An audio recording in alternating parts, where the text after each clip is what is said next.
Hello and welcome. Today I wanted to do a review of a blade. I've done Ripper blade and Sactown blade reviews before, but the last time I did a review of a blade from Sactown Sabers or Sactown Steve on Facebook, it was one of his more no-frills production line models. It was a basic blade design with an orb and some lightning on it. He also offers customs as well, and so I wanted to give you guys some idea of what sorts of things he's capable of for a custom. So this right here is what he made for me. Now, if you've been watching my channel, you know I've got kind of a Cthulhu thing going on with the channel name and a lot of the stuff that I review. So when he was looking to do a custom blade for me, he asked for some design notes, and I told him, well, it's got to have tentacles. And how about 3 eyes? Actually, I mentioned a 3-lobed eye, but 3 eyes works too. So what we ended up with was this. And again, like with most things from artisans, when I was setting out to when I was going to review this, I decided, instead of trying to be real specific about what it is that he makes and the design notes, I'll just give him some design note or some basic design notes like tentacles and 3 eyes and maybe an orb in there, and see what he does with it, because that gives you guys a pretty good idea of the sort of artistry and design work that goes into some of his stuff. So this is what he came up with. And as you can see, this blade is pretty dang thick and hefty, yet that said, it's still very solid. One of the interesting things about Sactown, I've reviewed Ripper blades before, and his blade plugs are very different from Ripper's. The light diffusion isn't quite as good, but less light escapes right here, so it doesn't leave that, if I'm running a white blend, it doesn't leave the different colors on each side of the blade that I sometimes see with Ripper.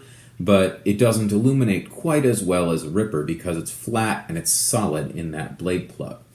There's a give and take to that. I don't have to worry about acrylic welds or snapping, but I do lose a little bit of that brightness. To compensate for that, he used a photonic fluorescent green material here. Now, he put a plate on both sides, so again, you can see, if you look there, the clear center, the 2 plates, and then the eyes on top of that, and the orb over here. I'll talk more about that in just a moment. But he put a plate on each side, and he matched them up very well, so that you can see here, if I move it back and forth, there's a little bit of doubling, but not much. But a plate on each side for the Cthulhu tentacle monster here. The eyeballs that he's got on here, you can see a little bit of the weld in the middle there. See those air bubbles underneath the eyes?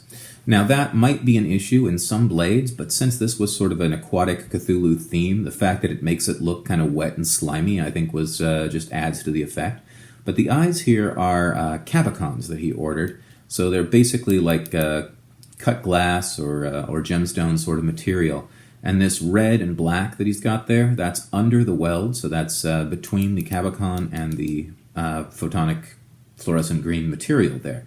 So it creates this sort of marbling effect. And there's some of those on each side, but they're lined up such that when I hold the saber, if I go like that, they'll double, you can see.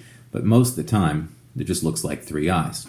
Now the suction cups, this is something that he doesn't usually do, but he tried out. He just basically took a Dremel and made the suction cups in there, and I think it works out really well. The orb right here is something that's rather specific to Sactown Sabers. A lot of his blades have this design of the lightning coming up, hitting an orb, and then transferring down the blade. So that's something that he's kind of known for. It's distinctive. If I saw one of his blades out in the wild, I'd usually be able to identify it by the way that he deals with lightning, which is different. So as it gets up into the blade, we have this interesting blade design. The lightning comes up and then diffuses out. And there's lightning etched on both sides, which means when I move the blade, you can see the sort of complexity of the lightning, because the sides, you get a different angle as you look through the blade. All right, so like with the other Sactown Sabers blade that I reviewed in past, his stuff is very angular and very pointy, and actually on the weaponized sharp side of acrylic. That's a bonus and a drawback. It depends on what you're going to use it for. It definitely gives it a feeling of authenticity, but if you're taking it out and about, you have to be a little bit careful of these things, because you can mess yourself up on this if you're carrying it around a con and you grab it wrong.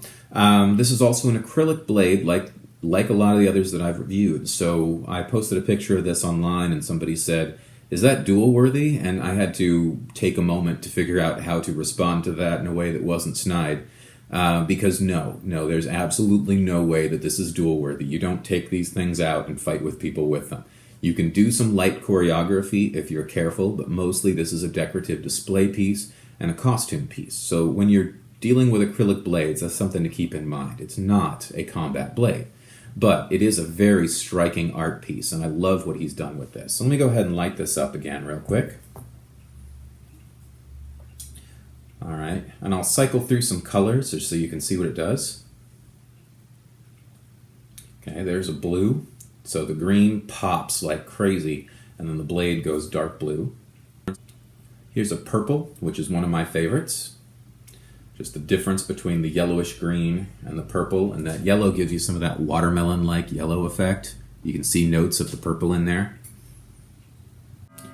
Okay, here's a green, where you lose the photonic, but the whole thing comes across as uniform. Here's another white. Pink. Light, sort of off-white pink. Here we go, red. So the red looks really neat, and you can see how clear this is through there.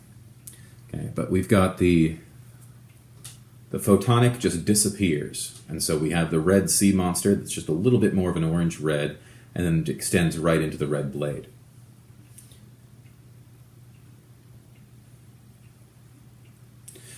So that's just a look at some of the colors on this, but because it's got that fluorescent, it really pops with anything that contains blue, like a pink or a purple or a blue or a white.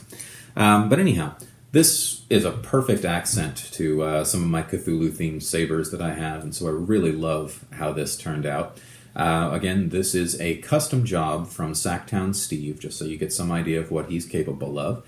And hopefully you have enjoyed this video. If you have, please join me back for more. I'll go ahead and when I post this to Facebook, I'll tag Steve in it so you can find his page if you like. I think he does most of his stuff on Facebook. So if you're viewing this on YouTube, you'll have to go look him up somewhere on the internet because he doesn't have a site that I can link to. But here we have it, Sactown Steve, Tentacle Blade. See you back next time.